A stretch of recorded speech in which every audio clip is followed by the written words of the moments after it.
బియ్యం కావాలి. మొత్తం కాస్త అన్నమా? మా నాన్న అనుకుంటా చూడండి అవి. కొంతమంది ముతకే వండుకుంటారు, కొంతమంది సన్నాలు వండుకుంటారు. తమరికేం కావాలండి అయ్యా? తినడానికి ఏం బాగుంటాయో అవి. కొంతమందికి అయిష్టం, కొంతమందికి ఇష్టం. ఎవరు రుచులు వాళ్ళయ్యి. బియ్యం తర్వాత కందిపప్పు, పెసరపప్పు, టమాటా, బంగాళదుంపలు, ఉల్లిపాయలు. అవేంటివి? అయ్యో అవి పత్తి గింజలు సార్, గొడ్లకు పెట్టేవి. అయితే వద్దు. ఉప్పు కావాలి. ఉండండి, ఆ పిల్లకి ఏం కావాలో ఇచ్చేసి మీ సంగతి చూస్తా. ఏం కావాలి?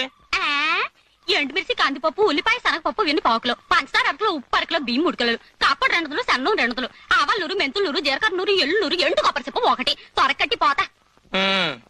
ఒక్క నిమిషం. ఆ అమ్మాయి చెప్పిన నూనె నాకు కావాలి. ఎంతెంత కావాలి? ఏదో తేడాగా ఉందేంటి? ఒక మనిషికి నెలకెంత కావాలో అంత. మంచి తోటకూర ఉంది, తీసుకెళ్తారేంటి? అది కూడా 1 నెలకు సరిపడా ఇచ్చేయమంటారా?